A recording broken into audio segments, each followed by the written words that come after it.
Урматтуу депутаттар, 2005 жылы президент Аскар Акаевдин арызын алып келиш үчүн мен парламенттик делегацияны баштап Москвага баргам. Жаш депутат Садыр Жапаров да ошол делегациянын мүчөсү эле. Москвадагы кыргыз элчилигинин имаратында Аскар Акаев менен жолуктук. Ошондо Аскар Акаевдин кол алдында көптөгөн жылдар иштеп жүргөн адамдар Акаевдин алдына кагаз таштап, арызыңды дароо жаз деп талап кылышты. Аскар Акаев башын көтөрүп бизди карап, мага мындай мамиле кылгыдай, мен колхоздун кампачысы эмесмин. Мен суверендүү мамлекеттин президентимин. Мени сыйлабасаңар да элди сыйлагыла. Мени сыйлабасаңар да мамлекетти, президенттик институтты сыйлагыла деп бизди сөзгө жыккан. Ошондо мен бир окуя эсиме түшүп кетти. 1945 жылы 2 сентябрда Миссури деген линкордун бортунда генерал МакАртур Япониянын капитуляциясын кабыл алган. Ошондо душман болгонуна, жеңилгендигине карабай, япон генералдарына сый урмат менен мамиле кылып, алар аскер формасын, кылычын тагынып, чыкып келип багынгандыгын жарыялаган.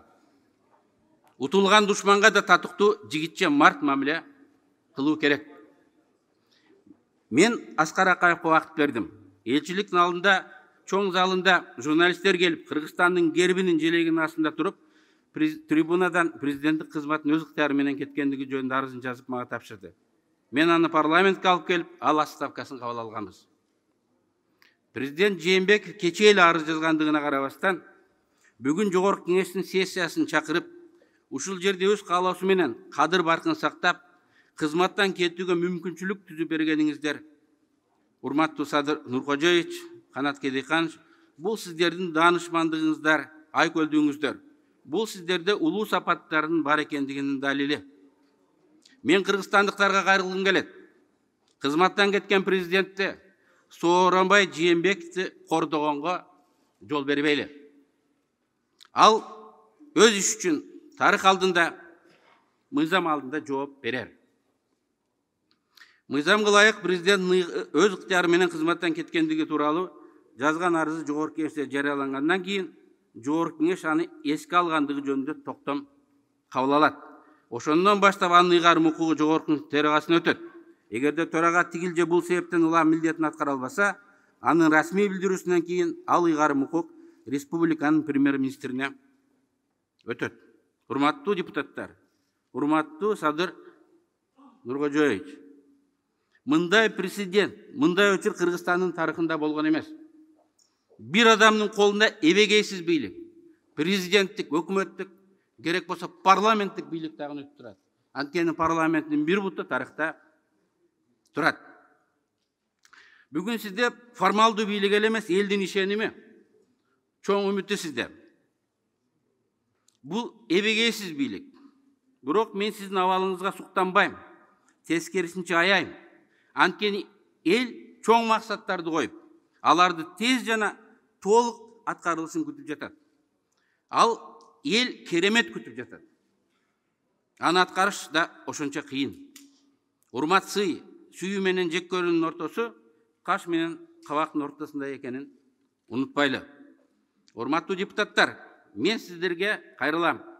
Келгиле, Садыр Нуркожоевдун Кыргызстандын өкмөтүнүн бардык демилгелерин жок дебей, жаңы парламент келгенче колдоп туралы. Садыр Нуркожоевдун пландаштырган ойлорун, реформаларын ишке ашырышына идеалдуу шарт түзүп берели. Дүйнөлүк практикада биринчи 100 күн деген түшүнүк бар. Эгер мамлекет жетекчисинин өкмөттүн даяр программасы, иш планы болсо, 100 күндө көп ишти бүтүрбөсө да баштап койсо болот. Эгерде 100 күндө болбосо, кийин да болбойт деген практика менен бекемделген чындык бар.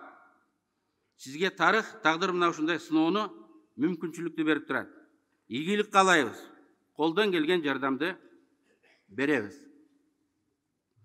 Улуу Наполеон, о Кудай, мени досторумдан сакта, душмандарым менен өзүм эсептешип алам деген экен. Бүгүн тарыхый учурда Камчыбек Ташиев жөнүндө бир ооз сөз айтпасам болбойт.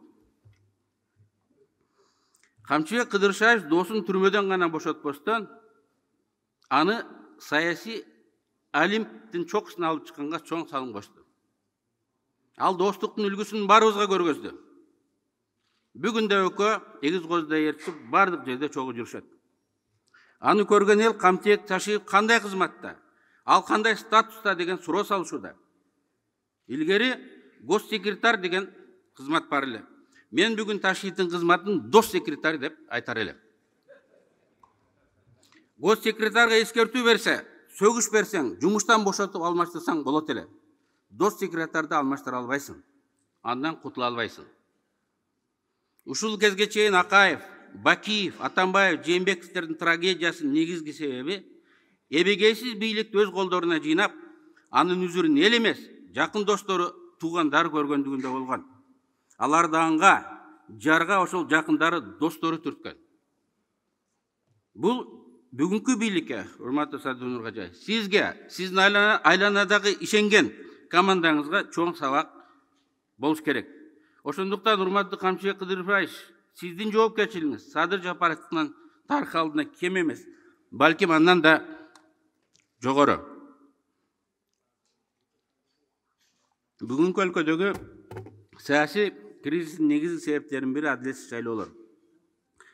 Жаңы шайлоо өткөрөрдүн алдында шайлоо системасындагы кемчилдиктерди оңдошубуз керек. Биринчи кезекте шайлоо кодексине шайлоо босогосун 7-ден 3%ке түшүрүп, шайлоо күрөөсүн азайтыш керек. Бул жаңы, жаш, карапайым саясий күчтөрдүн парламентке келишине жол ачат. Алар көчөдө ушуну талап кылып турушат. Бул бүгүнкү күндүн талабы. Бүгүнкү күн жаңыланууга чакырып турат. Бүгүн өлкөдө президент да, азыр кетти, парламент да, туруктуу өкмөт да жок. Биз убактылуу өкмөт менен жашап жатабыз. Кезексиз парламенттик шайлоону 3 айдын ичинде, кайра президенттик шайлоону 3 айдын ичинде, кайра парламенттик шайлоолорду 60 күндүн ичинде өткөрүү зарыл. Мен эки шайлоону бириктирип, бир күндө өткөрүүнү сунуш кылам. Буга мыйзам жол берет. Биз акча каражаттарын гана экономдоп калбастан, өлкөдө мыйзамдуу бийликтерди тез калыптанышына, саясий стабилдүүлүктүн тез орношуна жетишет элек. Бүгүнкү убактылуу өкмөттүн негизги милдеттеринин бири таза адилеттүү шайлоолорду өткөрүү. Мамлекет башчысынын милдетин аткарган премьер-министр президенттик шайлоого катыша албайт. Бул адилеттүү чектөө. Анткени эч ким өз статусунан ачыкча пайдаланбасын деген чек, кооптону Конституцияда так ушинтип белгиленген. Эгер премьер-министрдин жан досу, жакын партиялашы президенттик шайлоого катышса, шайлоонун адилеттүү болгондугуна эл ишенеби? Эгер премьер-министр болбосо да шайлоого катышып жаткан анын жакындары өз статустарын ашыра пайдаланбады дегенге бүгүн эл ишенеби? Ошондуктан Садыр Нуркожоев, сиздин жакын чөйрөңүз президенттик шайлоого катышпаса, алдыга койгон максаттарга жеткенге Кыргызстанга жакшы шарт түзүлөт эле.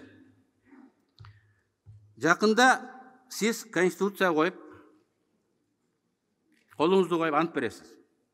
Конституцияны, Кыргызстандын мыйзамдарын так сактайм деп. Болуп келбөгөн президент, биздин 5 коңушубуз Орто Азия өлкөлөрү бизге кайрылды. Кыргыздар, тынччылык болуш үчүн конституцияңарды сактагыла. Мыйзамда көргөзүлгөн тартипте бийлик органдарын калыптандыргыла деди. Бүгүн Евросоюз да айтып отурат. Мен муну менен эмне айткым келет? Шайлоонун өтүүнүн мөөнөтү, шайлоо өтүүнүн тартиби конституцияда, мыйзамдарда көргөзүлгөн мөөнөттө болуш керек. Эгер башкача өзгөрүүлөр болсо, бул стабилдүүлүктүн орношуна шарт түзбөйт. Урматтуу Садыр Нуркожоевич, сиз биздин өлкө гана эмес, бүтүндөй дүйнө чайпалып турган маалда мамлекет башына келип, тоодой жоопкерчиликти жана тарыхый миссияны өзүңүзгө алып жатасыз. Ушул тапта эл аралык коомчулук, жакынкы коңушулар Кыргызстан бул кризистен кантип чыгат деп карап турат. Буга чейинки тарыхыбыз көрсөткөндөй, биз бул иретте мындай сыноодон ийгиликтүү өтөбүз. Элдин ынтымагы өлкөбүздүн бүтүндүгү болсун. Урматтуу депутаттар, жаңы убактылуу өкмөт Кыргызстандын тарыхындагы эң татаал кырдаалда өз ишин баштап отурат. Келгиле, чын жүрөктөн аларга бата берип, ишибиз ийгиликтүү болсун деп тилейли. Рахмат.